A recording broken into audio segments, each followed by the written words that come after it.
Adri, creo que también hay que fijar la imagen para que no se empiecen a ver todos. Del diseño, no sé.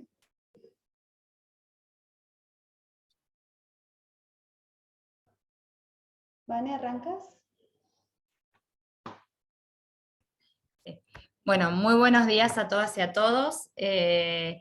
Hoy va a ser la última actividad del PAC, del Programa Anual de Capacitaciones de Prospectiva del 2022. Les queremos agradecer por habernos acompañado a lo largo de todo el año.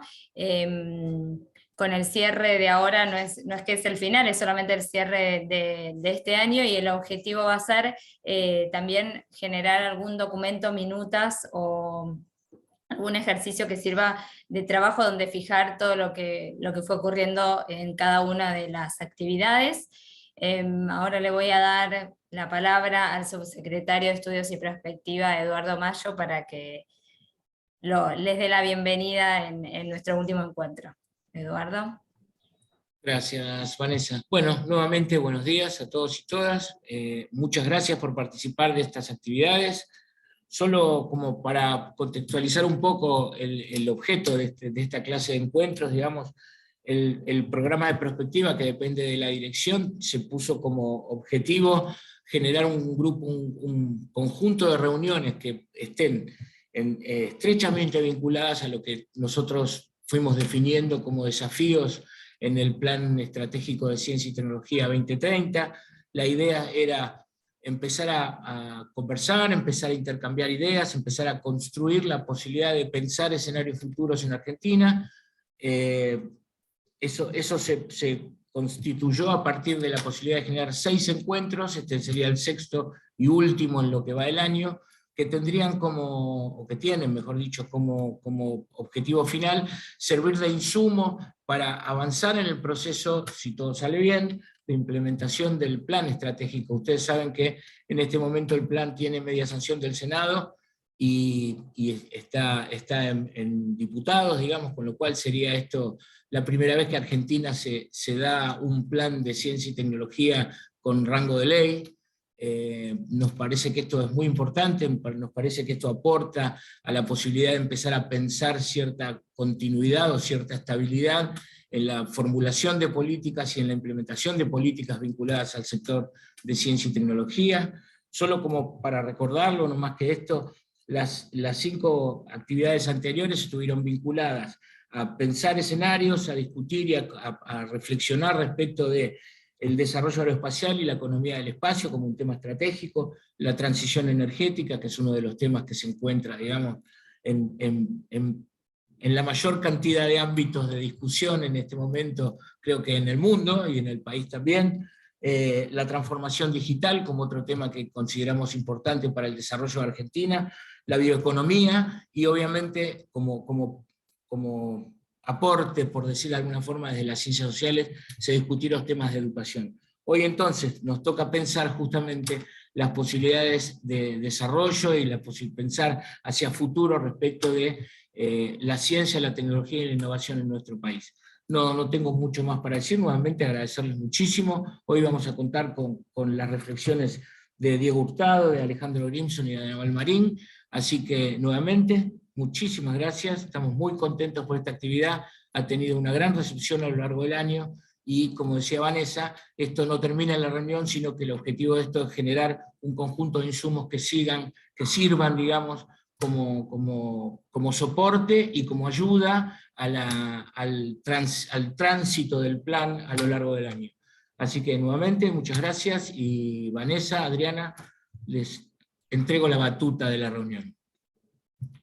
Ok, también quisiera recordarles a quienes nos acompañan hoy, que nos acompaña INAP Futuro, el programa de INAP Futuro. Ustedes cuando se anotaron, nosotros ya tenemos la lista y queremos que en el chat nos ubiquen su nombre y su número de quill para luego pasar esta lista al INAV y así puedan tener un punto de los que INAV brinda. Las reglas de juego son para nuestro encuentro. Los expositores tienen de 15 a 20 minutos para las disertaciones. Los participantes podrán escribir preguntas breves y concisas en el chat, que serán seleccionadas y trasladadas al expositor final de su disertación.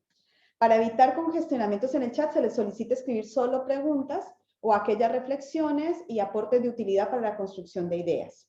Tanto expositores como participantes mantendrán un diálogo de respeto a las opiniones vertidas. Al igual que las preguntas, los expositores brindarán respuestas breves y concisas. Javier. Bueno. Vamos a presentar a Diego Hurtado. Él es doctor en física por la Universidad de Buenos Aires y especialista en innovación y gestión de la tecnología e historia de la ciencia y la tecnología en América Latina.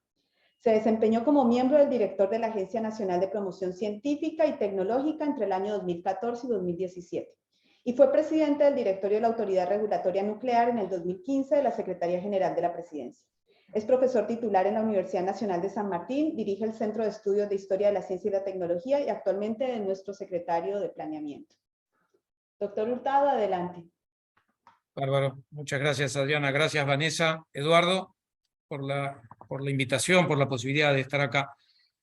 La verdad que pensé mucho cómo usar los 15 minutos, obviamente que todas mis reflexiones sobre qué temas elegir para poder comentar, para discutir hoy, giran alrededor del Plan Nacional Ciencia, Tecnología e Innovación 2030, y elegí 3 puntos, que igual son demasiado ambiciosos, ¿no? Para 15 minutos, pero yo creo que se va a entender que yo voy a poder esbozar por lo menos lo que me interesa transmitirle. Primero, el Plan Nacional está en la página web, hay un PowerPoint también que ayuda a dar una mirada sintética. Digo porque si les interesa, porque yo voy a hablar del plan, pero no me voy a enfocar en la estructura del plan o en el contenido del plan. Me interesa tomar 3 problemas que tienen que ver con la inversión privada, la federalización y el rol del Estado o la necesidad de un Estado inteligente para pensar un proyecto de país a futuro, para poder delinear, diseñar agendas de producción de conocimiento científico que acompañen un sendero que nos lleve hacia ese proyecto de país, pongo comillas, consensuado en democracia.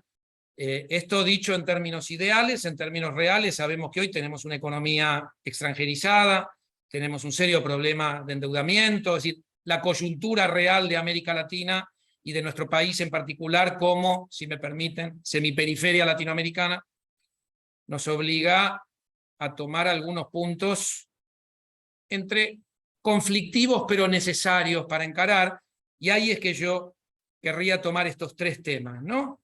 Que lo van a ver en el plan, por supuesto, pero más que de manera explícita, los que yo les quiero transmitir es que estos 3 puntos que yo quiero discutir tienen o funcionaron como motivador, ¿no? Del contenido, de la orientación, de las estrategias, de las acciones. Como decía Eduardo, el plan tiene media sanción del Senado. Nuestra ambición, nuestra esperanza es que sea aprobado como ley. Esto sería un salto cualitativo, entendemos, por lo menos desde la mirada del sector de ciencia y tecnología, porque la Argentina, si bien tuvo planes nacionales, nunca estos planes alcanzaron el estatus de ley. Hay mucho, ¿no?, para discutir. Bueno, pero ¿qué significa que logre ser ley en un país donde a veces las leyes no se cumplen, ¿no? Como la ley de promoción de la industria satelital, la ley de la creación de la Agencia Nacional de Laboratorios Públicos. Bueno, pero no podemos resignar en nuestra meta de construir, consolidar una democracia más equitativa, con mayor ampliación de derechos, etcétera. No podemos resignar, ¿no?, el rol que debe cumplir o que deben cumplir los marcos normativos, regulatorios.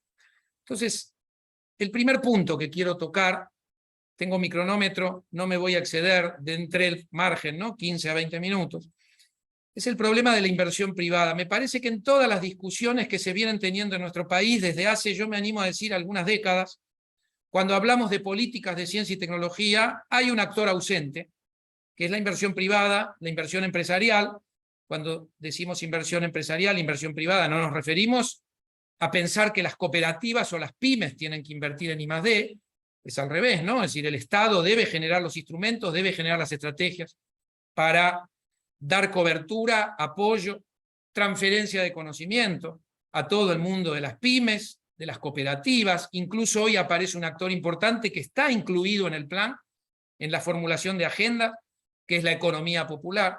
Entonces, cuando hablamos de inversión privada, claramente nos referimos a aquellos sectores dinámicos que demandan conocimiento o que demandan ciencia y tecnología y que a la vez tienen un nivel de facturación, de generación de utilidades suficiente como para pensar comparativamente, mirando lo que pasa en otras economías un poco más estables que la Argentina, donde realmente esa inversión ocurre, y como contrapartida vemos que en la Argentina este factor no ocurre. Y acá es lo que quiero acotar solo una idea, ¿no?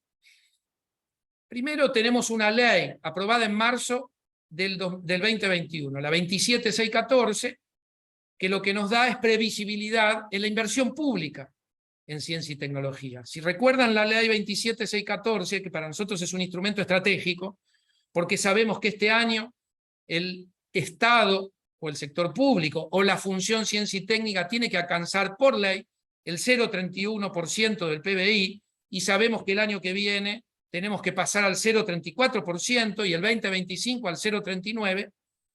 Esto es lo que establece la ley. Nuestro presidente, Alberto Fernández, anunció que el 2023 se va a cumplir con la ley, por lo tanto la inversión de la función, que va a estar incluida en el presupuesto 2023 en lo que corresponde a la función ciencia y técnica, va a superar los 500.000 millones de pesos, y eso se corresponde con este 0,34. Perdonen por este exabrupto cuantitativo, porque no alcanza con hablar de números, alcanza después entender cómo se va a utilizar esa inversión, qué nos guía respecto de esa inversión. Ahora, para eso está el Plan 2030 y muchas otras, ¿no? Como la Ley de Promoción de la Economía del Conocimiento, el Plan Argentina Productiva 2030, que se elaboró en conjunto y en coordinación con el Plan de Ciencia. Entonces, tenemos hoy una política industrial que acompaña y que se corresponde con la política científico-tecnológica pensada al año 2030. Ahora vuelvo al punto. Ahí tenemos un tema difícil, yo me animo a decir grave, y es que tenemos un sector privado que se autopercibe como moderno, como que mira futuro, como que apuesta a sectores dinámicos de la economía y que por lo tanto requieren incorporación de conocimiento científico-tecnológico, pero que no tienen capacidad de inversión, o tienen la capacidad, perdón, pero no invierten en I+D, y en algunos casos extremos, incluso en lugar de inversión en I+D, lo que vemos es fuga, ¿no? De divisas, fuga de capitales. Digo, ¿cómo enfrentar este problema? Es una variable, un eje implícito en el plan. Esto tiene mucho que ver con lo que creo que va a hablar Alejandro Grimson, de la Argentina Pendular. Tiene mucho que ver con el hecho de que hoy no podamos decir que las políticas de ciencia y tecnología hayan logrado el estatus de política de Estado.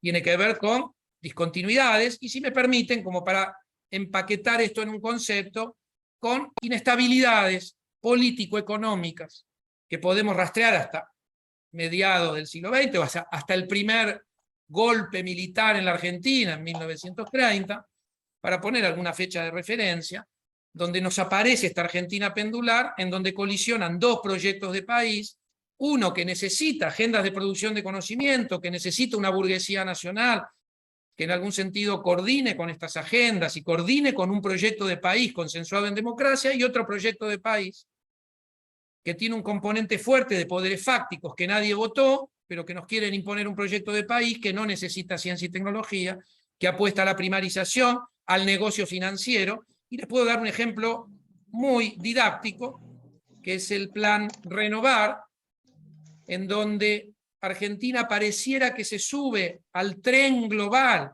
donde la transición energética nos promete la recuperación, el rejuvenecimiento, entre comillas, así lo dice la retórica de los organismos de gobernanza global, el rejuvenecimiento del capitalismo, ¿sí? todo se reduce a incorporar megavatios de energías renovables, pero cuando vemos, después de haber incorporado más de 2.500, alrededor de 3.000 megavatios, un poquito más, de energías renovables, lo que vemos es que en nuestro país esto impactó como negocios financieros e incorporación de tecnología llave en mano. Es decir, lo que debería ser una política que condujera o que impactara como vector de industrialización, de incorporación gradual de capacidades autónomas, tecnológicos, científicas nacionales, se transforma en un negocio financiero. Es muy interesante estudiar el caso, no me voy a detener, hay que enfocar, ¿no?, cómo se intentó la incorporación de componentes nacionales, y sin embargo, no importa si eso fue retórica y en la realidad la intención era generar los negocios, es para otro momento. En los hechos es lo mejor que pudo hacer nuestro país, por lo menos durante uno de los gobiernos que representan una de las Argentinas en esta dinámica pendular, en términos de transición energética. Por supuesto que podríamos mostrar otros casos con diferentes resultados, pero no de la magnitud y mirada sistémica como tuvo el Plan Renovable. El otro punto que quiero discutir, que nos parece fundamental y que sí está de manera explícita y casi yo diría redundante en el plan, es la idea de federalización.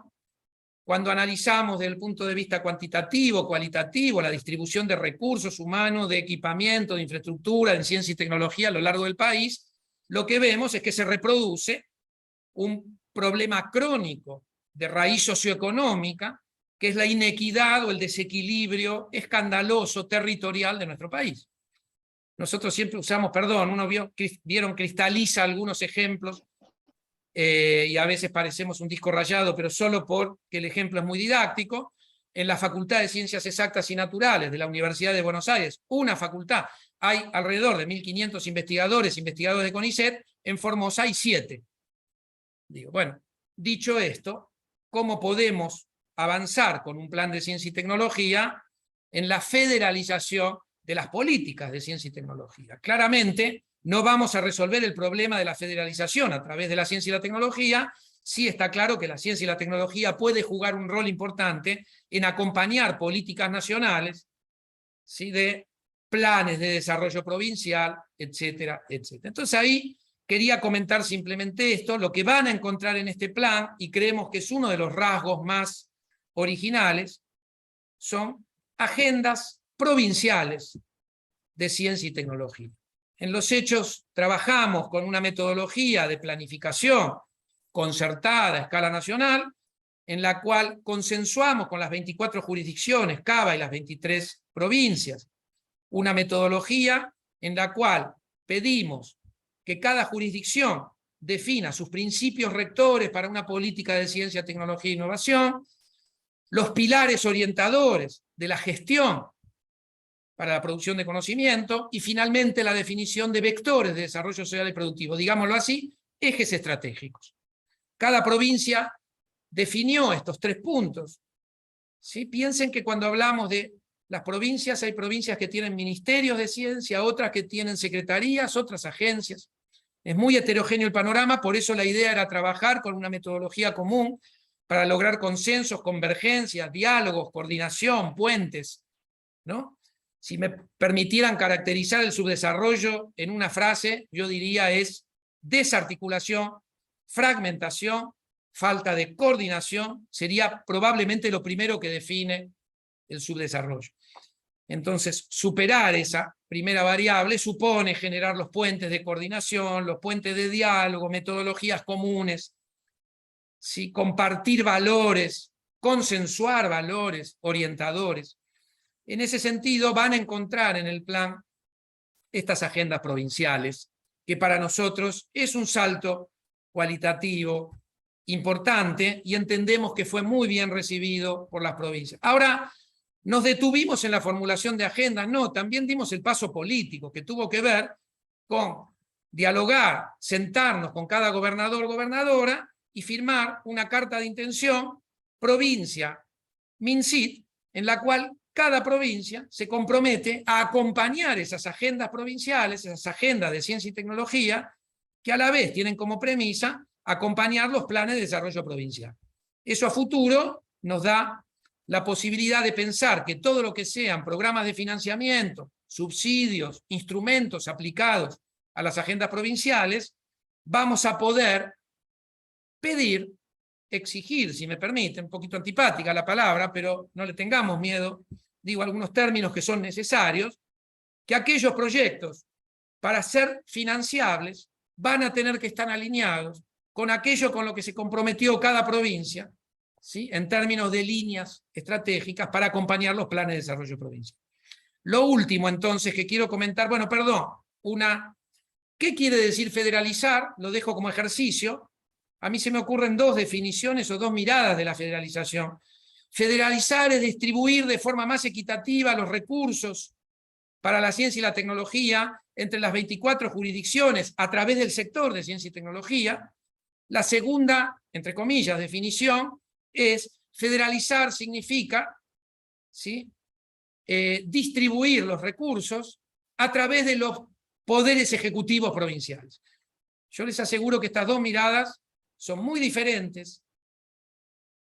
Entendemos que lo que históricamente se intentó es financiar a las provincias, no importa con qué nivel de éxito o de fracaso, pero en general dominó como definición de federalización o como perspectiva para la federalización el financiar a los sectores de ciencia y tecnología. Y nosotros creemos que una verdadera definición de federalización es permitir que entren en juego los poderes ejecutivos provinciales y entonces trabajar de alguna manera con políticas, si me permiten, híbridas, pero en donde el mayor componente de distribución de recursos pase, ¿sí?, por los poderes ejecutivos provinciales.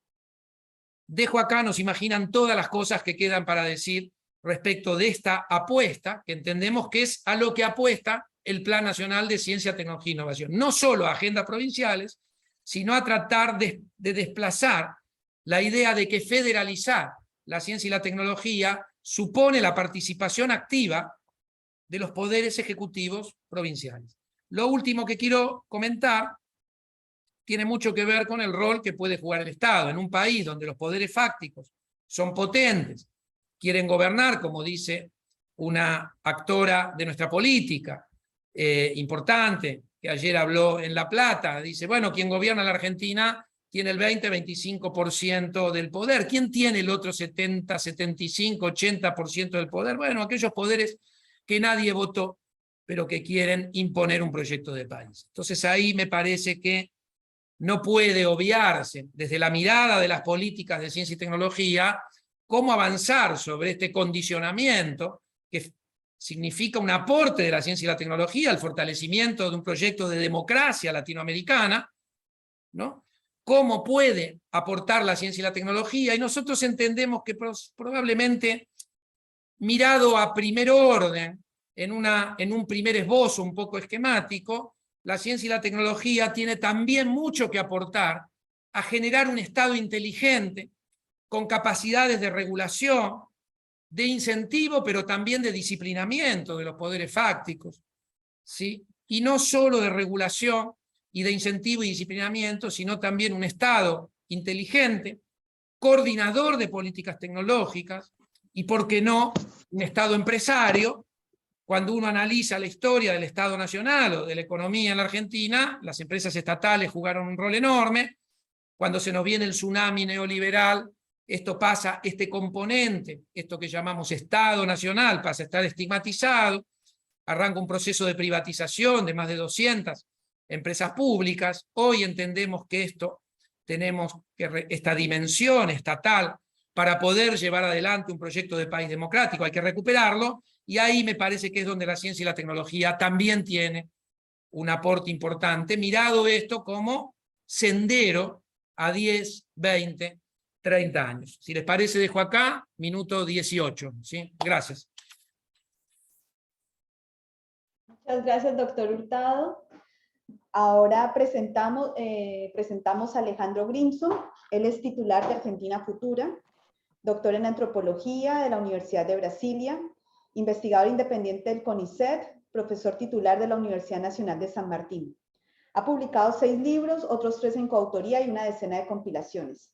Ha obtenido el premio a la mejor tesis de comunicación en América Latina, el mejor libro iberoamericano 2012 en Latin American Studies Association, el premio Bernardo Hussein 2007. Sus temas de investigación son formas de alteridad, procesos migratorios, zonas de frontera, política cultural, política local, cultura política, entre otros. Doctor Grimson, adelante. Hola, buenos días a todos y todas. Muchísimas gracias por la invitación. Un placer compartir esta mesa.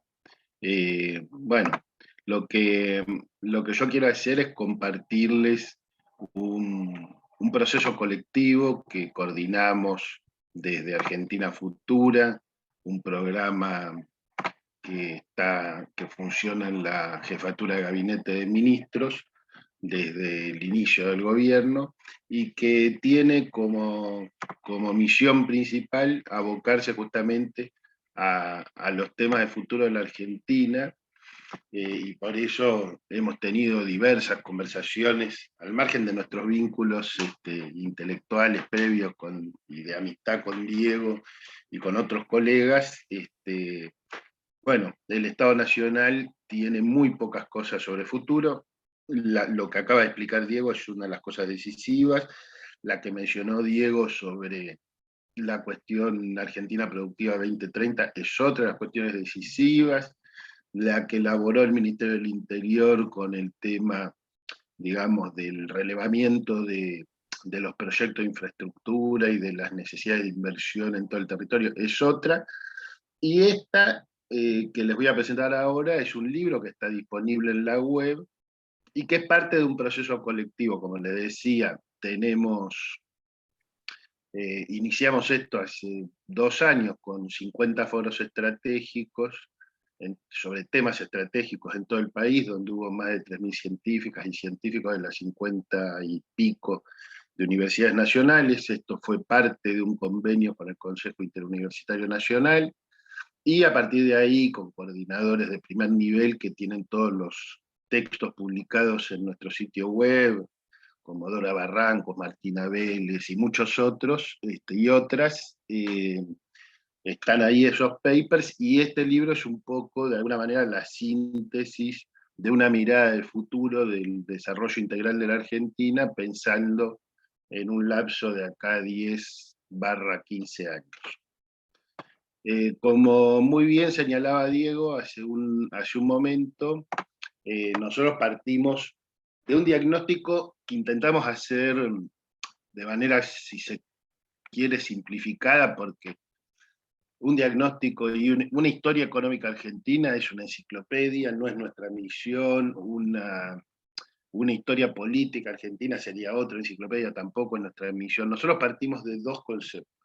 Un concepto es el concepto de Marcelo Diamant, de la dinámica pendular, del péndulo argentino, que es un concepto que propuso en 1983. Diamant, como saben, era un ingeniero, y que hace referencia a estos cambios bruscos en la política económica que provocan una oscilación pendular entre la variante expansionista o popular o heterodoxa y la ortodoxia o el liberalismo, ¿no?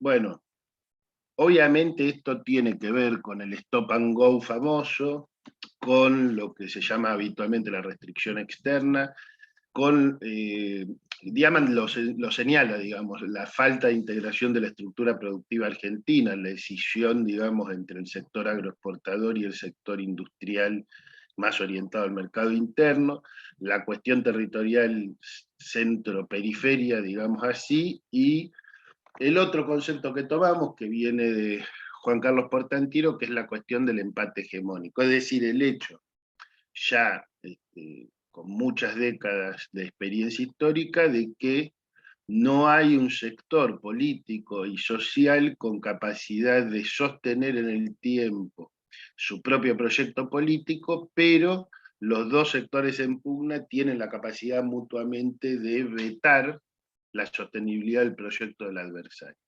Ahora, el balance, que acá se ve bien el péndulo en números, esto es una presentación gráfica de la oscilación de política macroeconómica en la Argentina, y el resultado de esto es negativo, claramente. ¿Qué quiere decir es negativo? Quiere decir que la Argentina, el crecimiento del PBI de la Argentina del 60 hasta hoy es proporcionalmente menor al de todos los países de la región. Por ejemplo, la Argentina creció 3,3 desde 1960 a 1920, desde 1960 a 2020, 3,3 veces. Brasil creció 8. Lo mismo pasa si tomamos el PBI per cápita. O sea, no fue mal en 60 años. Por supuesto, hubo periodos donde no fue extraordinariamente bien y otros periodos donde no fue extraordinariamente mal en términos de destrucción de capacidades productivas, destrucción de industria nacional, destrucción de ciencia y tecnología y de capacidades soberanas y endeudamiento externo de modo brutal. Cuando uno mira los procesos en dinámicas de 50, 60 años, es muy evidente que en los momentos que Diaman llamaría expansionistas o heterodoxos o populares, hay procesos de reconstrucción extraordinarios que nunca, nunca, nunca llegan a reconstruir todo lo que se destruyó en el ciclo anterior. O sea, el balance es claramente negativo y frente a eso creemos que debemos responsablemente decir que la opción no es que en los momentos expansionistas intentar llevar el péndulo lo más lejos posible, sino que es buscar una salida a este empate hegemónico y a esta situación pendular. Sin salida del laberinto no va a haber una construcción de un desarrollo integral. Entonces, por un lado, tenemos esta cuestión, la cuestión de construir un nuevo contrato social. No creemos nosotros en ninguna de las visiones edulcoradas de los acuerdos sociales, de que todos nos vamos a poner de acuerdo. Creemos que tiene que haber la construcción de algunos compromisos básicos, el primero de los cuales es la no destrucción del acuerdo democrático de la democracia, pero otros acuerdos que aludan a las cuestiones del endeudamiento, de la fuga de capitales, de la soberanía respecto a la moneda, etc. Y el avance en acuerdos parciales que si quieren después en las preguntas podemos ver, pero hay casos de éxitos notables de acuerdos parciales, ¿no? A nivel sectorial o a nivel provincial. Entonces nosotros, tomando las distintas variables, planteamos que vemos dos escenarios de la Argentina de acá a 10 años. En el primer escenario lo llamamos empate catastrófico, justamente porque lo que nosotros vemos es que el empate hegemónico deriva en un empate catastrófico por esta dinámica pendular, y en la otra opción hay un proceso arduo, difícil, pero con una construcción de una salida sostenible en términos políticos y económicos, con acuerdos estratégicos que permite ir recorriendo un sendero de desarrollo integral. Si me permiten, sería así. En los países que muchas veces los argentinos admiran, la gran discusión política entre los sectores en confrontaciones sobre la distribución. Propuestas de distribución más progresiva, típicas de la visión liberal, que argumentan que mayor regresividad implica mayor nivel de inversión, y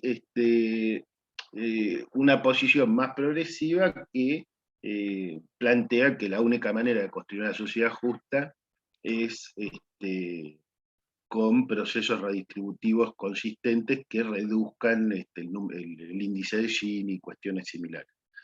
El problema es que en la Argentina, sobre todo en las últimas experiencias pendulares a partir del 76, en términos de ortodoxia, no se buscó una redistribución regresiva solamente, se buscó una destrucción de capacidades productivas. Dicho de otra manera, la tensión lógica en casi todos los países del mundo es cómo dividir la torta. En la Argentina, la tensión es distinta porque hay un sector que destruye parte de la torta y achica la torta. Bueno, este es un punto central para que podamos entender el problema en el cual estamos situados. Ahora, para ese escenario, digamos, ideal, llamémoslo así, aunque nosotros lo estamos planteando como un escenario posible y deseable, no como el escenario ideal realmente. Se nos ocurren como ideales otras cosas, pero esto es lo que es posible y es deseable partiendo de la realidad argentina actual. ¿Cuáles son tensiones inexorables que tenemos? Bueno, el crecimiento vis a vis la restricción externa, porque todos sabemos que cada punto de crecimiento implica el doble de demanda de dólares, la tensión entre exportaciones y la sustentabilidad y los precios internos, ¿no? El ejemplo de la carne, pero se puede llevar a muchas otras cuestiones, la cuestión de que no hay salida de este problema sin incrementar y dar un salto de productividad, pero nosotros establecemos una forma de que ese salto de productividad no implique un debilitamiento de los derechos sociales, sino lo contrario, la cuestión de los equilibrios y negociaciones en el sistema federal y de las definiciones respecto del crecimiento con sostenibilidad social y con sostenibilidad ambiental y perspectiva de género. Obviamente la tensión entre acuerdos estratégicos a un lado y polarización política y la vieja cuestión argentina de las dificultades de integración territorial. Entonces, voy a ir en algunos puntos muy rápido y me voy a detener un poquitito más en algunos otros. Obviamente el primer desafío argentino es tener una macroeconomía razonablemente ordenada y previsible. Quizás uno de los puntos fuertes del libro y de todo este trabajo, donde también nos ayudó mucho la CEPAL, tiene que ver con desplegar nuestras capacidades productivas y transformar la matriz productiva. Uno de los horizontes que plantea el libro es la transformación de la matriz productiva, así como la transformación de la matriz territorial, así como la transformación de la matriz energética y la matriz ecológica. Entonces, bueno, acá lo que vemos es cómo en distintas partes del territorio argentino hay oportunidades extraordinarias respecto de un potencial salto en la producción y la reorganización de la producción. Y cómo puede haber nuevas ramas y proyectos productivos con distintos temas, incluyendo el mar, que a veces no lo miramos, y por eso hay políticas fundamentales para incorporar de manera sostenible lo que llamamos Pampa Azul, digamos, pero que también incluye en otros lugares del territorio toda la cuestión de las energías renovables y de un montón de oportunidades que tiene la Argentina. Fíjense que, y este es otro punto que a mí me parece interesante del libro, la transformación de la matriz productiva en términos de estas potencialidades territoriales permite pensar y permite hacer una transformación territorial. ¿Qué quiere decir esto? Quiere decir, la Argentina dramáticamente tiene 1/3 de su población concentrada en una sola área metropolitana. Esto lo tenemos que cambiar, es gravísimo. La única manera de cambiarlo es generando producción y empleo genuino en todo el territorio, y como vimos en la diapositiva anterior, las posibilidades de generar esa producción están. Allí donde están las oportunidades hay que generar polos productivos que se conviertan en polos urbanos en distintas zonas del país. No es porque nosotros vamos a conseguir hacer una ciudad de 5 millones de habitantes en 10 años, no, eso no lo vamos a conseguir, pero podemos conseguir hacer de 10 ciudades que incrementen en 200 o 300.000 habitantes en 10 años puede ser por ciudades nuevas o por ciudades que actualmente tengan mucho menos habitantes y den un salto de crecimiento. Si ustedes piensan, estas son opciones, ¿no? Mudar la capital, que es una vieja discusión. En Brasil se mudó hace 62 años la capital y hoy viven en el Distrito Federal 2 millones de brasileños, o sea, el 1% de la población de Brasil. Es decir, que si nosotros mudáramos la capital con la misma suerte que ellos, en 2084 podríamos prever tener una ciudad de 900.000 habitantes. La plata para construir el nuevo Palacio de Gobierno, el nuevo Congreso Nacional, los ministerios, la Corte Suprema de Justicia, etcétera, hay que ponerla en ciencia, tecnología y producción para poder armar estos polos productivos en la Argentina en vez de armar una capital nueva, digamos, ¿no? Pero bueno, son todas estas discusiones las que necesitamos poder hacer y ver si para nosotros es más importante desplegar lo aeroespacial nacional y, digamos, abordar de otra manera el espacio marítimo o tomar otro tipo de decisión. Bueno, esto está muy vinculado con las cosas algunas de las que mencionó Diego, o que están en el Plan Argentina Productiva 2030, y que tienen que ver con distintos temas que vamos abordando en el libro, en los cuales es muy difícil que me pueda detener en este momento, porque me quedan pocos minutos, ¿no? Pero, bueno, tema tecnologías, tema industria 4.0, y el tema infraestructura y conectividad. Entonces, acá, bueno, faltan algunos temas que no quiero dejar de mencionar.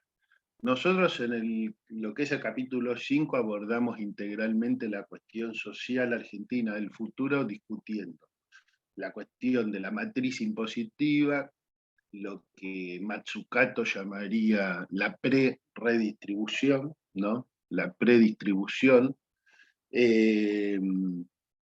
toda la cuestión de la nueva conceptualización del trabajo, la nueva conceptualización de la relación entre trabajo y empleo, el reconocimiento del trabajo no remunerado, y toda la planificación para una transformación educativa que implique un salto cualitativo de la Argentina para el futuro. En el capítulo 6 nos dedicamos a la transición energética y la transición ecológica. En el capítulo 7 nos dedicamos a los temas de la defensa de la democracia y la profundización de la democracia con más participación, con políticas de Estado contra los discursos del odio y contra la forma de violencia, y políticas para lograr algo que sería casi utópico, se ve como una utopía en la Argentina, que es un día, en un futuro no tan lejano, ojalá, tener un poder judicial independiente de todos los poderes económicos y políticos. Sería una cosa extraordinaria, que el poder judicial sea respetado por la ciudadanía, ¿no? Ustedes saben que las científicas y científicos son de los sectores más respetados por la sociedad, y saben que la justicia es de los sectores menos respetados por la sociedad. Otro tema, bueno, el último tema son las nuevas capacidades del Estado, sobre las cuales podemos volver en todo caso después, pero sí me interesaba plantear que, a nuestro juicio, cuando pensamos la discusión de la planificación, y de la planificación deseable y posible, resulta clave ver cómo vamos a abordar la cuestión de la federalización. ¿A qué me refiero? Me refiero a que discutimos mucho en el equipo y en el área de Argentina Futura que federalizar nunca puede ser dividir algo en 24 partes. Nosotros necesitamos un plan productivo para la Argentina. Ese plan contempla las posibilidades de cada una de las provincias. Entonces, yo creo que la Argentina tiene un balance muy negativo de la decisión de provincializar los recursos hidrocarburíferos y los recursos naturales en ese plano, porque los argentinos sufren a lo largo y ancho de todo el territorio nacional, y tiene un balance muy negativo de haber provincializado la educación de la manera en que se lo hizo, y no tener una política nacional de igualación como se tiene en algunos momentos y en otros momentos no se tiene, ¿no? Entonces, ¿qué quiero decir con esto? A mi juicio, la pregunta principal es dónde podemos crear nuevos ecosistemas de innovación, dónde podemos hacer otro Bariloche, o 3 Bariloches más, ojalá, o 5 si podemos, ¿no? Bariloche tardamos 70 años en hacerlo. Bueno, ¿podemos hacer un plan y tardar 10 años en hacer otro? ¿O hacer 3 o hacer 5? Para mí esa es una gran pregunta que tiene que ver con un proyecto nacional. Yo admito que tengo pánico, no solo en el péndulo argentino tengo pánico de que la Argentina siga siendo un país unitario, y en el otro extremo tengo pánico de que la Argentina se convierta en la suma de 24 partes desarticuladas y fragmentadas. Yo creo que nosotros tenemos la posibilidad de construir un proceso económico, político, federal, sostenible en términos económicos, en términos ambientales, en términos sociales, y que el desafío es justamente construir las bases teóricas, políticas y metodológicas para que eso sea factible. Así que bueno, ese es el aporte nuestro y desde ya quedamos a disposición para la conversación. Gracias.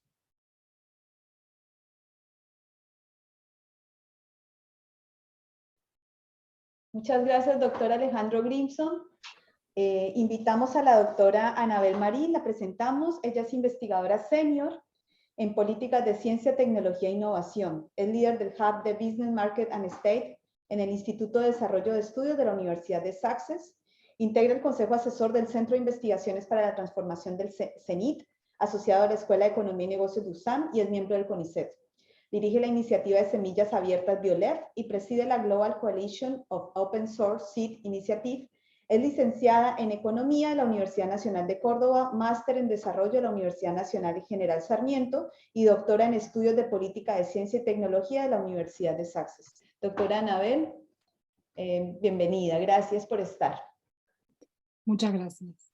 ¿Me escuchan bien? ¿Y se ve la presentación? Sí, se ve en pantalla completa. Adelante, doctora. Perfecto, bueno, muchas gracias por la invitación. Bueno, especialmente a Vanessa, que seguro me propuso, y al resto por haber aceptado. Y nada, excelente las presentaciones anteriores. Creo que lo que voy a presentar se complementa bastante con lo que se estuvo discutiendo. Yo no soy una experta en temas de prospectiva, pero trabajo en temas de política e innovación hace bastante tiempo, y lo que podría obviamente hablar de muchos temas, de lo que he venido aprendiendo sobre política de innovación y con una mirada a futuro, cuáles son los desafíos para la Argentina, pero elegí centrarme en uno que me parece como central y que creo que de alguna manera fue discutido, particularmente en la presentación anterior, la importancia, pero le quiero dar como una mayor centralidad, y es el tema de la legitimidad, de la importancia creciente de pensar cómo le damos legitimidad a la política, bueno, productiva en general y en particular a la política de innovación. Es decir, esto implica entonces mover un poco la discusión, o en realidad la centralidad de la discusión en los temas del qué se tiene que financiar, qué tenemos que hacer, hacia el cómo desarrollamos las políticas, cómo las diseñamos, cómo las implementamos, cómo las negociamos entre actores sociales diversos y con intereses contrapuestos, porque esto me parece que está ganando una centralidad cada vez mayor. Y esto creo que tiene que ver con lo que se discutió anteriormente en relación al problema del péndulo, de las tensiones que no nos permiten avanzar. Entonces creo que es muy importante para la Argentina, pero también creo que en realidad es importante a nivel global y para la región de América Latina en particular. Entonces, lo que voy a hacer es primero, si puedo pasar los slides, acá. Es poner un poco en contexto este punto dentro de lo que son las discusiones de política de innovación y de ciencia y tecnología, y después voy a ilustrar con evidencia empírica con la que he venido trabajando recientemente la importancia de este punto.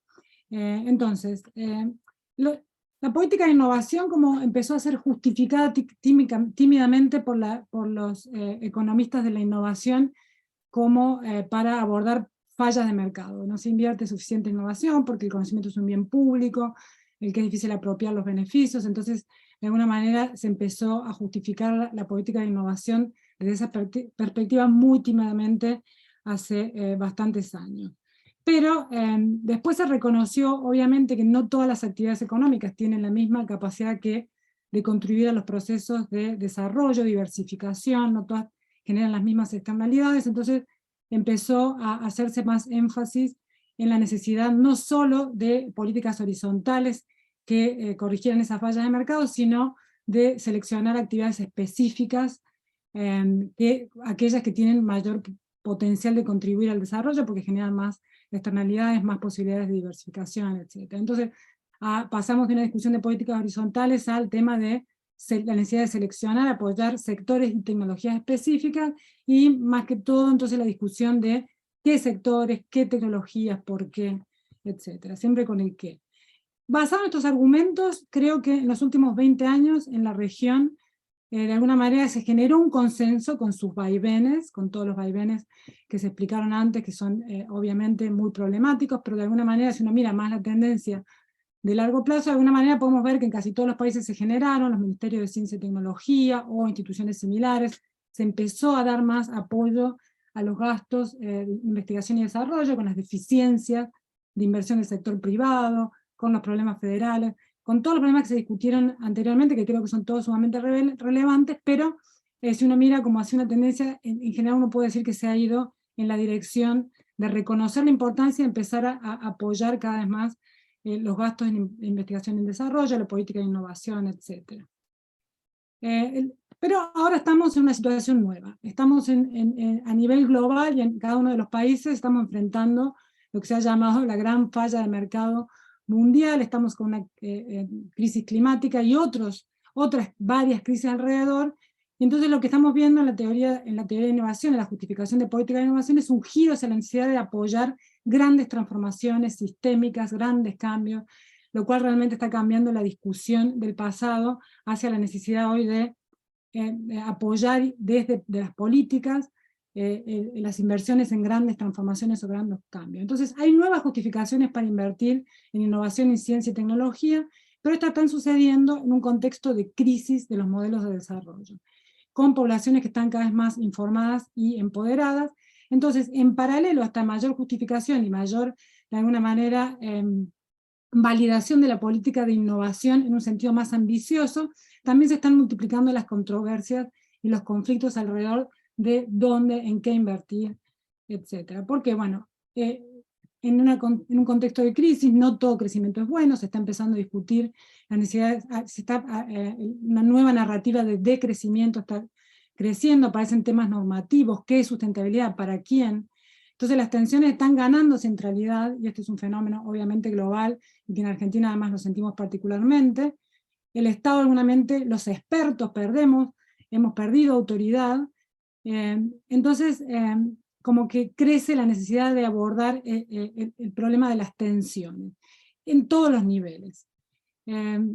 La idea de misiones creo que ha ganado popularidad porque de alguna manera está colaborando con esta nueva necesidad y está dando como, digamos, herramientas, ideas para esta nueva necesidad de apoyar grandes transformaciones y cómo hacerlo, con dándole centralidad y protagonismo al Estado, y que se espera que que debería liderar estos procesos, impulsar y direccionar, crear nuevos mercados, invertir, ser emprendedor, como se mencionó antes.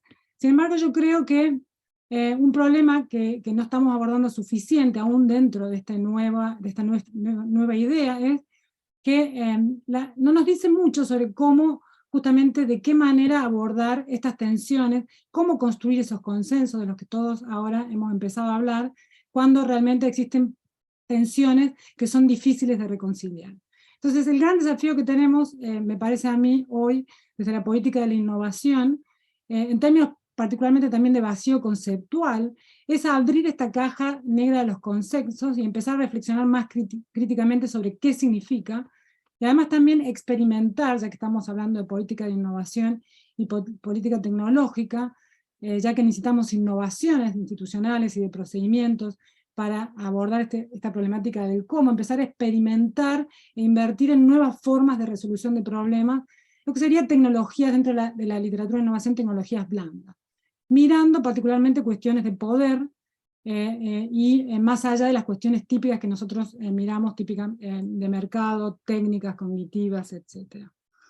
Dentro de esto, de esta necesidad de empezar a entender cómo consensuar, negociar e implementar las políticas para enfrentar estas tensiones, hay como 4 tipos de espacios que son importantes. Uno es el público-privado. Se habló ya de la importancia de que el sector privado participe más, invierta más, pero obviamente para que esto suceda, entonces hay que empezar también a entender cómo atraer esa inversión y cómo negociar con el sector privado y cómo establecer acuerdos y formas de trabajo para que esto se vuelva efectivo y funcione. Después está el espacio de privado-sociedad civil, que las empresas ya están trabajando bastante en este tema, pero 2 ámbitos en los que creo que todavía sabemos menos es, por un lado, los acuerdos y las negociaciones que se tienen que hacer dentro del sector público para que las políticas sean efectivas y puedan prosperar, porque dentro del sector público también existen tensiones e intereses contrapuestos, y obviamente entre el público y la sociedad civil, donde realmente todavía tenemos mucho por hacer.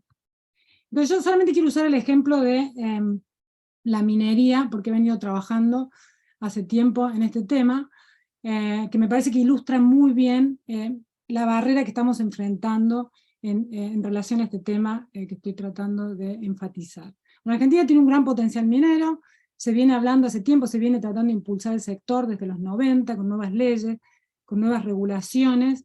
La expansión del sector aumentaría las exportaciones, generaría todo tipo de efectos que de alguna manera los que trabajamos en temas de política productiva y de innovación nos interesan, como podría ser la plataforma de desarrollo de innovaciones, nuevas tecnologías, proveedores, diversificación, empleo local.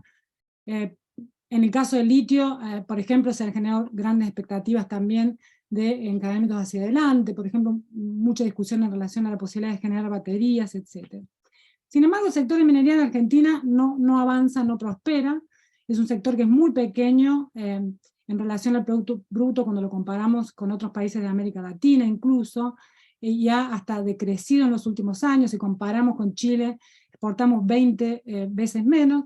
Obviamente que esto tiene que ver con muchas razones, hay varias explicaciones, pero una de ellas, central, tiene mucho que ver con la conflictividad.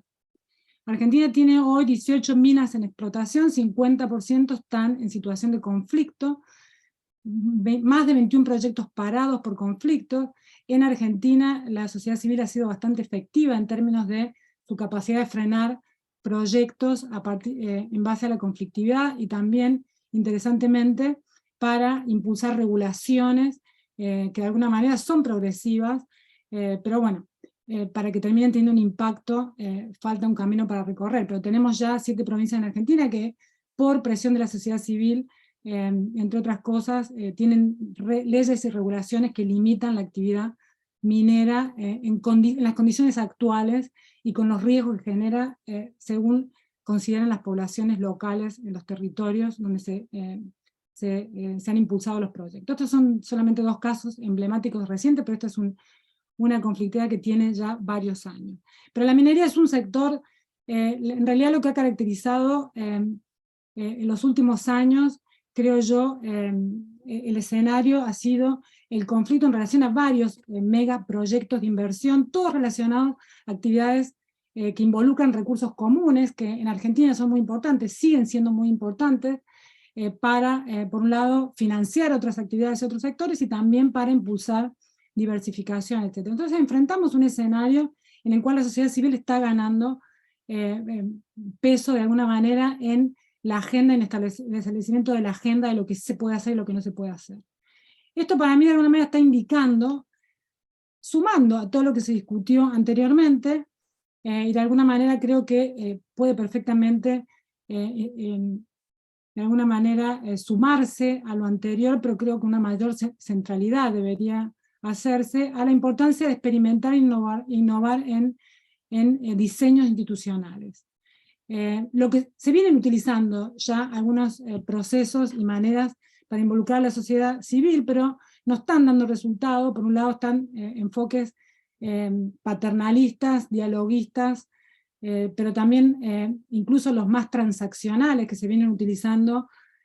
Hace poco estuve en Chile y me contaron la experiencia de Corfo, que de momento tiene los dos únicos salares en operación con conflictos con las comunidades, frenada completamente la actividad en la Corte Suprema, aún con acuerdos transaccionales que se consideraban un gran avance con respecto a los acuerdos anteriores, en donde a las comunidades se les da hasta 3% de las ventas totales de lo que producen los salares, pero no es suficiente. Entonces están con ese dilema muy fuerte de cómo encarar nuevos procesos de involucramiento de la sociedad civil para destrabar esa situación. Y así podría nombrar muchos ejemplos que muestran que los enfoques que se están utilizando, aún los transaccionales que se consideran más progresivos, no están funcionando.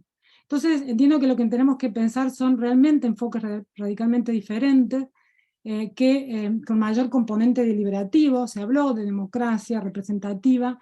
Yo creo que estamos en una situación en la cual, aún que tengamos un buen sistema democrático representativo, aún no llega a capturar la diversidad de intereses y de posiciones que existen en la sociedad, y que que todavía tenemos el desafío de establecer sistemas más deliberativos. Tenemos algunos ejemplos en los que se utilizó y funciona. Descentralizados, obviamente, creo que es totalmente compatible con esta visión más federal que se planteó anteriormente, pero también orientados a promover cambios. Muchos de estos desafíos, estas tensiones, estas controversias se generan porque existen problemas. La minería genera problemas de contaminación, de uso de agua. Hay que buscar maneras de incentivar inversiones en ciencia y tecnología e innovación en tecnologías que aborden estos problemas. En Chile venimos siguiendo algunos casos en los cuales frente a la conflictividad se hacen inversiones para utilizar agua de mar, para desalinizar el agua, etc. O sea, ya hay algo que se viene viendo cuando los procesos que se encaran de trabajo conjunto se orientan más al cambio y no tanto a la resolución de conflictos per se, centrado en innovaciones sociales, sistémicas. Nosotros hemos venido trabajando y estudiando en detalle, yo ahora no tengo tiempo de ir en detalle los distintos tipos de instituciones y procesos que se podrían utilizar, pero simplemente voy a ir cerrando diciendo que creo que si nos movemos en esta dirección, las ventajas son por lo menos de dos tipos. Por un lado, pragmáticas, porque las políticas tendrán una mayor legitimidad y por lo tanto podrán ser más sostenibles en el tiempo. Y acá no se trata solamente de involucrar a la sociedad civil, yo no hablé tanto, pero también tiene que ver con involucrar al sector privado y ver cómo se establecen esas formas de trabajo de conjunto y transformadora. Además también tienen ventaja en términos de la eficiencia, porque los actores sociales tienen conocimiento e información sobre los procesos que el Estado, aunque sea muy emprendedor y tome la responsabilidad del liderazgo, no tiene y no puede tener. Y además también en términos de competitividad, porque si miramos hacia futuro, se mencionó bastante la transición energética. Ahora el énfasis y el interés en que esta transición sea justa. La transición energética mineral requiere un montón de procesos que van a necesitar que los países que se quieran involucrar y de alguna manera tomar los beneficios de los cambios que se generen, empiecen a pensar cuáles van a ser los procesos a partir de los cuales generan la actividad económica que va a formar parte de esa transición. La actividad mineral es una, pero si tenemos procesos que son justos en términos de cómo se toman las decisiones, nos podemos posicionar de una manera mejor a futuro en términos de lo que estamos vendiendo en base a procesos justos y no procesos explotativos. Y finalmente, obviamente, normativas, porque estamos hablando de, en la medida que los procesos sean más deliberativos, van a poder abordar problemas de justicia de manera que de otra manera son muy difíciles de abordar. Y acá el tema central para mí es la justicia de procedimiento, que está ganando centralidad frente a la justicia distributiva, que es la que de alguna manera dominó mucho el debate por mucho tiempo. Entonces, para terminar, creo que la política de innovación está girando hacia, y creo que es compatible con todo lo que se discutió, discusiones sobre su utilidad para abordar grandes desafíos, la necesidad de utilizarla para abordar grandes desafíos, pero que justamente estos grandes desafíos, estas grandes transformaciones involucran tensiones, esas tensiones existen, no las podemos eliminar fácilmente, y la creación de una idea de win-win me parece que no es útil en ese sentido, sino que mucho más útil es entender que esas tensiones existen y ver cómo las abordamos, y cómo las trabajamos entre distintos actores sociales. Y entonces, como eje o como punto central que quiero remarcar es que creo que la política productiva de innovación debe ser co-creada para ser legitimada, aceptada y al final que lo que nosotros queremos que sea efectiva. Y esto requiere de alguna manera cambiar el foco y empezar a abordar los procesos de innovación institucional y de procedimiento también desde la política de innovación, así como abordamos otros grandes desafíos tecnológicos, porque este es un desafío tecnológico, de tecnología de gobernanza, que al final va a terminar siendo central para cualquier proceso de transformación que queramos encarar que sea sostenible. Bueno, y acá cierro. Muchísimas gracias.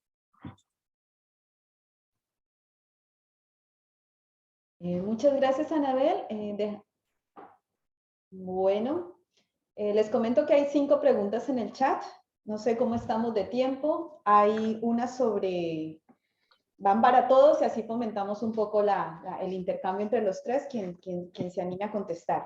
Una es amplia, es cómo equilibrar el crecimiento, la productividad, el desarrollo y la sostenibilidad y resiliencia de los ecosistemas.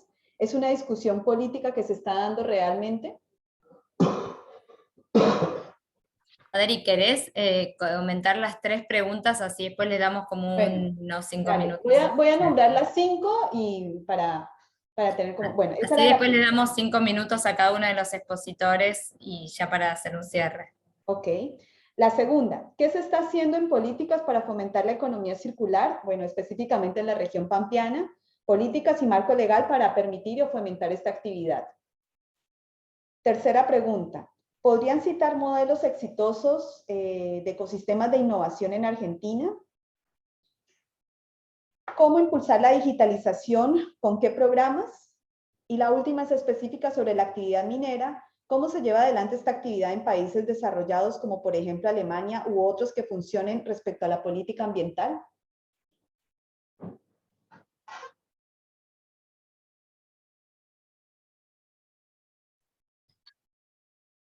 No sé quién empieza, cualquiera de los 3, y también aprovechar si quieren dar como unos, hacer comentarios que hayan quedado en el tintero respecto de las exposiciones. Si les parece, arranco y seguimos manteniendo nuestro orden. Trato de ser breve, ¿no? Les confieso, a mí estos eventos, por un lado, me parece fantástico, por otro lado, me produce cierta angustia, porque estamos queriendo discutir de a 15 minutos y a responder en 5 minutos, cosas que nos podrían llevar, desde cursos completos, ¿no? Entonces ahí es donde aparecen, no sé si malos entendidos o la obligación a ser muy esquemático, ¿no? En la forma. Entonces, bueno, esto es lo que voy a hacer. Voy a tratar de ser claro, muy esquemático, sean piadosos en tratar de entender a lo que me refiero. Punto 1, tomo como ejemplo la transición energética, porque es un tema que, como vemos, aparece, que incluye incluso la minería, ¿no? Es decir, la transición energética supone un recambio de minerales estratégicos, cobalto, níquel, cobre, litio. Entonces me parece que es un lindo caso para abordar muchas de las problemáticas que se fueron dando. Es decir, vivimos en Argentina, América Latina, geopolítica del patio trasero, por lo menos hasta hoy. Sabemos lo que esto significó para nuestro país. Si hablamos, yo me restrinjo a la ventanita del desarrollo y políticas de ciencia y tecnología. Es decir, la pregunta de fondo, el huevo de la serpiente de todo lo que discutió Alejandro, lo que discutió Anabel, lo que intenté esbozar yo, tiene que ver con cómo cambiar las correlaciones de fuerza. Es decir, a América Latina se le asigna, dentro del capitalismo global, el lugar de territorio, para la producción primaria, y finalmente parte de la escala de mercado para las innovaciones tecnológicas, y ahí tenemos modelos de cambio tecnológico, y toda una enorme cantidad de literatura. Entonces, simplemente una variable ausente en nuestras 3 exposiciones es la política exterior. Lo pongo para completar el escenario, ¿no? Es decir, política exterior que acompaña, es decir, tenemos en esta Argentina pendular de la que hablaba Alejandro, 2 políticas exteriores pendulares que acompañan los proyectos de país en pugna. Alineamiento incondicional, donde retomamos marcos regulatorios que son permisivos para la inversión extranjera directa, predatoria, capitales financieros golondrina, negocios financieros, versus una política exterior que intenta ubicar diplomáticos en foros estratégicos para tener una voz, digo, en los organismos de gobernanza global. Lo quiero poner solo como actora ausente, ¿no? En lo que, no porque nos haya faltado, simplemente porque el nivel de complejidad es lo que venimos conversando. Entonces digo, quiero sintetizar con un esquema. La transición energética hoy dominante es lo que podríamos llamar transición corporativa. El mundo está en peligro de una enorme catástrofe ambiental, calentamiento global, destrucción de los ecosistemas, pero alegrémonos, porque tenemos las tecnologías que nos van, y ahí aparece lo que comentaba Anabel, ¿no? Más que los problemas del crecimiento se solucionan con crecimiento, los problemas que causan las tecnologías se solucionan con más tecnología. Bueno, no llegamos a ese límite, y acá yo planteo lo siguiente: todo lo que nosotros hablamos se dirime, me parece, en lo que hoy podría ser un punto de bifurcación, es decir, parte de la crisis financiera, climática, sanitaria, y con la guerra de Ucrania y Rusia, alimentaria y energética, también nos plantean la posibilidad de transicionar hacia un mundo a la multipolaridad, o de permanecer en un mundo unipolar con el hegemón que ya conocemos y con el cual América Latina fue enormemente perjudicada. Entonces digo, estoy simplemente argumentando alrededor de las relaciones, como decía Anabel, cuestiones de poder, ¿sí? O cómo cambiar la correlación. Todo lo que discutimos, y con esto cierro, quería llegar a esta frase, todo lo que discutimos, me parece, hoy está supeditado a cuál es la estrategia política, si me permiten usar una expresión, no sé si van a estar de acuerdo, para radicalizar nuestra democracia y para poder entonces avanzar en un sendero de salida del extractivismo, en cambiar las correlaciones de fuerza o las relaciones de poder. Entiendo que sin eso, todo lo que estamos discutiendo es un partido de fútbol en el pizarrón. Perdón por la metáfora futbolera, es muy difícil escapar a esto en las postrimerías, en las vísperas, digo, del Mundial. Es un partido de pizarrón que no está teniendo en cuenta un rival que nos viene ganando, ¿no? Perdón, cierro acá y entiéndanme, ¿no? Esto es muy esquemático, disculpen los cabos sueltos. Bueno, para seguir con el orden de los oradores, como propuso Diego, que me parece que hizo una gran intervención, ¿no? Porque efectivamente toda la discusión de ciencia y tecnología, en términos de agregar conocimiento, de producir conocimiento soberano, agregar conocimiento en origen, tiene que ver con eso. Permítanme hacer una paráfrasis de esa vieja frase de Bernardo Husserl, cuando él decía esto de que los países pobres no es que invierten poco en ciencia y tecnología porque son pobres, sino que son pobres porque invierten poco en ciencia y tecnología. Lo mismo se puede decir sobre perspectiva y futuro. Los países pobres no invierten poco en explorar el futuro y en planificación porque no tienen dinero, sino que no tienen dinero y son pobres porque no han planificado nada. Y no pueden darle sostenibilidad a sus propias planificaciones. Esto, a mi juicio, es central para este tipo de discusiones como la que estamos teniendo hoy, porque justamente cambiar la correlación de fuerzas implica cambiar las inversiones en ciencia, en planificación, en sostenibilidad. Y abordo entonces una de las preguntas fundamentales, y no quiero escapar al problema de que realmente el equilibrio entre la sostenibilidad económica, la sostenibilidad social y la sostenibilidad ambiental es profundamente desafiante, es muy difícil. Es muy difícil. Miren, dijimos, sostenibilidad económica. Por ejemplo, todos los economistas heterodoxos coinciden en que es mejor crecer alrededor del 4% muchos años que crecer algunos años al 7%, cuando eso va a ir directamente a chocar con la restricción externa, porque vos tenés que ir resolviendo el problema de restricción con una planificación acorde a la situación de crecimiento. Entonces, eso es sostenibilidad económica respecto de la restricción externa. Ahora, ¿para qué cuernos uno querría crecer si no va a redistribuir? No tiene ningún sentido. Vino Felipe González, que no es el Che Guevara, ¿no? Perdón que lo sea tan explícito, pero Felipe González fue invitado por personas que no son más proclives a la heterodoxia económica, y él dijo, no tiene sentido crecer sin redistribuir, no se puede hacer en dos tiempos. No se puede hacer en dos tiempos.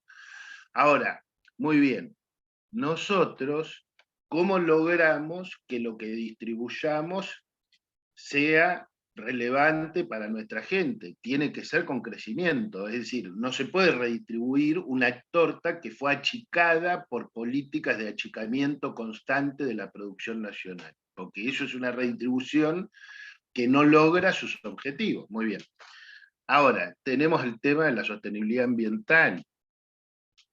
Y nosotros ahí tenemos que hacer dos discusiones. Una es la nuestra discusión soberana y latinoamericana, como había dicho Diego en la primera intervención también. La otra discusión que tenemos que hacer es la discusión global. Miren cuáles son las emisiones de carbono en Argentina y en el mundo. Si la provincia tal o cual, o toda la Argentina pasa a tener la mejor economía circular que a ustedes se les pueda ocurrir, el planeta se va a ir al demonio igual si Estados Unidos sigue emitiendo los gases de efecto invernadero que está emitiendo en este momento. El mundo no tiene solución si Estados Unidos no cambia. Sepámoslo. No lo digo para justificar que no cambiemos nosotros. Aunque nosotros solo vamos a poder cambiar problemas serios y estructurales si nos hacen condonación de deuda a cambio de políticas climáticas. También seamos serios en esto. Bueno, dejo ahí un punto y entro en el otro que me preguntaron por chat y que lo preguntaron acá también, que es el tema de los ecosistemas de innovación. Me responden ahí por chat que... Digamos, me preguntan, ¿cuál es un ejemplo de ecosistema de innovación? Obviamente, el más exitoso es Bariloche, como ecosistema específico, es decir, obviamente que si uno toma el área metropolitana de Buenos Aires, puede encontrar ecosistemas de innovación al interior del área metropolitana.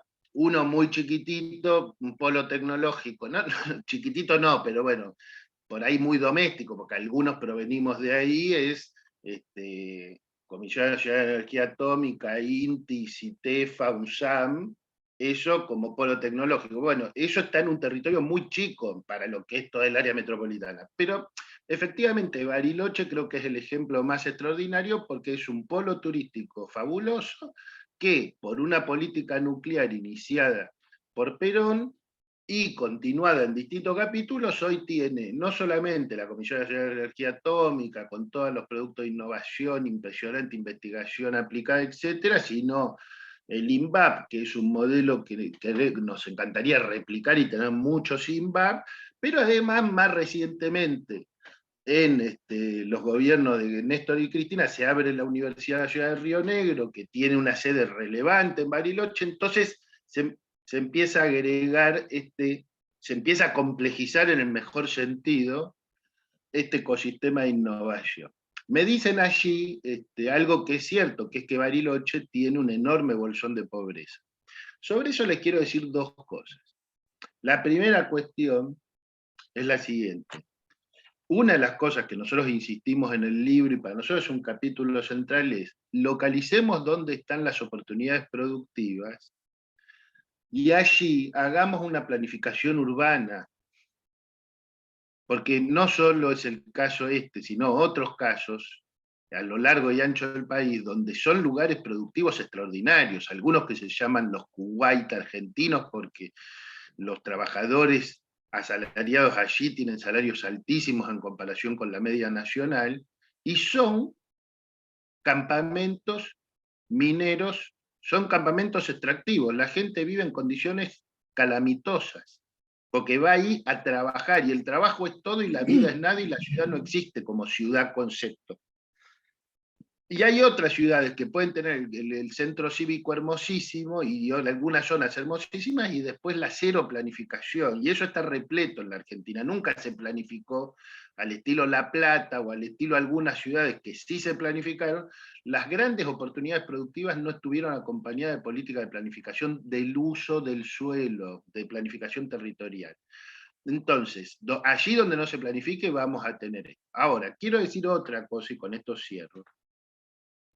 Que es que, por ejemplo, me gustaría para pensar el problema de la descentralización y la injusticia, ¿no?, de la centralización económica, política, científica, etcétera, etcétera, de todo, en el área metropolitana de Buenos Aires, me encantaría mirar mapas del mundo.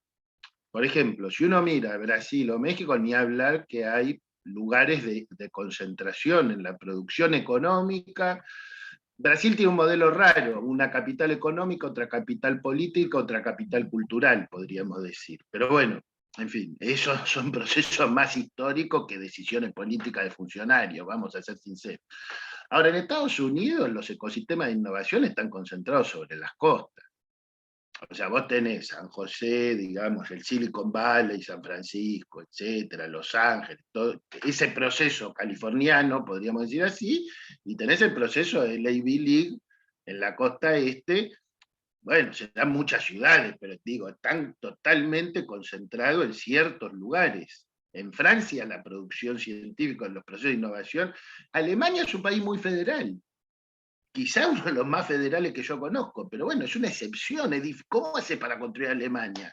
Bueno, no sé, necesita tener el poder económico de construir Hamburgo, construir Múnich, Colonia, qué sé yo, son procesos históricos larguísimos. ¿Qué quiero decir con esto? Si nosotros cuidado con la distribución territorial como criterio. El criterio acá tiene que ser la justicia distributiva. ¿Eso qué quiere decir?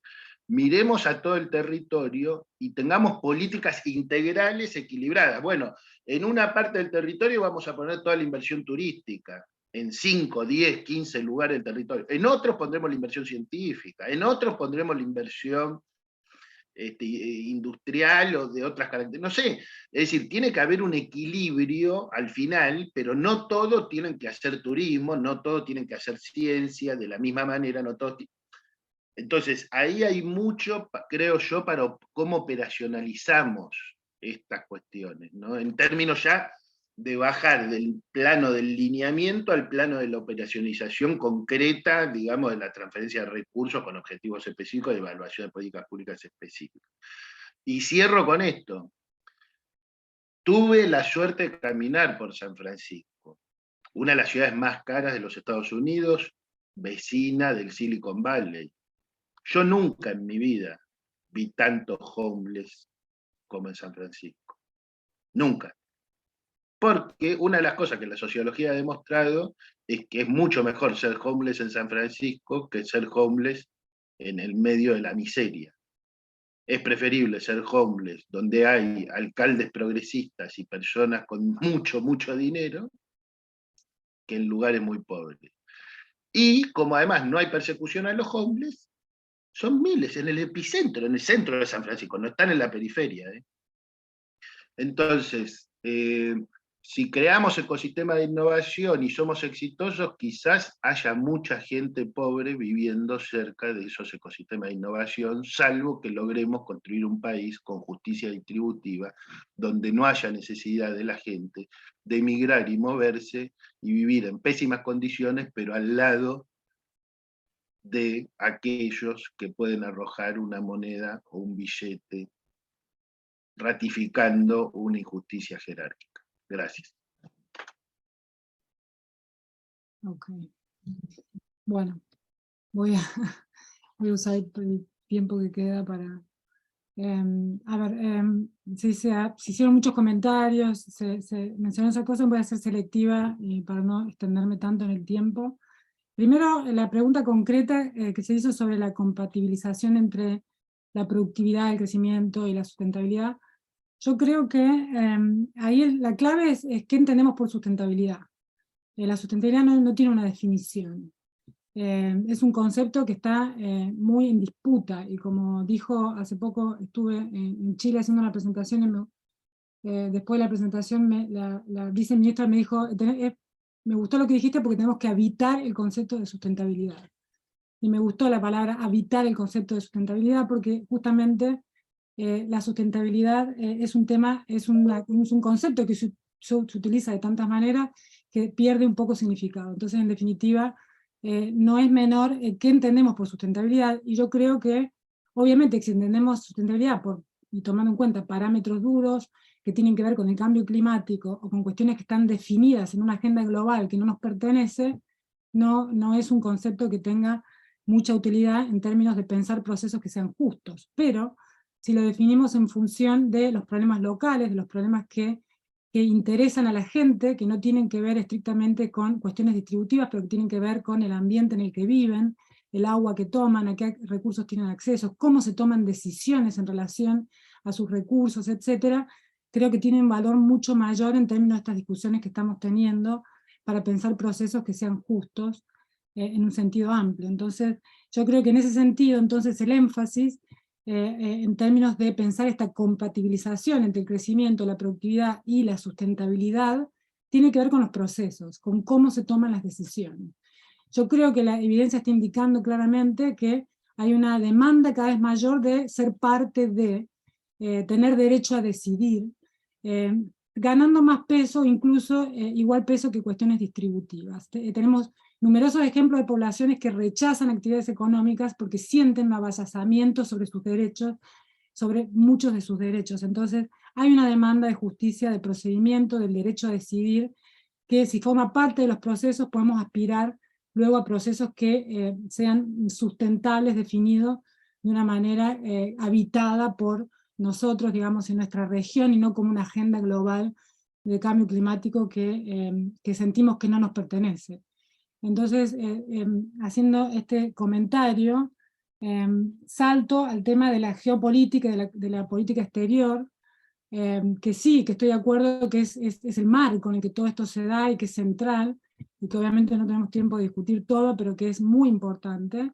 Y yo creo que justamente lo que dije antes, creo que es central, porque si nosotros obviamente entendemos la idea de sustentabilidad como algo, como algo que nos es ajeno, que viene definido por una agenda global y que a la larga lo único que termina haciendo es generando restricciones para nuestras posibilidades de establecer políticas, es problemático. Pero si nosotros utilizamos y aprovechamos este concepto para entender cómo promover cambios en direcciones más justas, que a la larga creo que todos estamos de acuerdo que es lo que más nos interesa, luego me parece que cambia. Y en ese sentido, yo creo que más allá de las restricciones y los problemas tremendos de geopolítica que estamos teniendo en este momento, y del escenario internacional, y el lugar que ocupamos, histórico, y todo lo que nosotros ya sabemos de lo que eso implica, creo que también tenemos que mirar las oportunidades que el contexto genera, porque eso es lo que de alguna manera nos va a servir si queremos impulsar cambios, más allá de, obviamente, estar en desacuerdo con lo que está pasando globalmente. Entonces, por ejemplo, usando el ejemplo de la transición energética. La transición energética, como está pensada, diseñada hoy, tiene potencialmente más costos que beneficios para nuestras regiones, porque, bueno, por la cuestión de los minerales que se mencionó, es muy probable que haya una demanda enorme de minerales, que si nosotros no tenemos los procesos adecuados para la toma de decisiones, eso va a tener tremendos problemas ambientales, sociales para nuestras regiones. Bueno, yo creo que hay un escenario bastante nefasto asociado a la transición energética, si no se utiliza o nos apoyamos más en la idea de transición justa.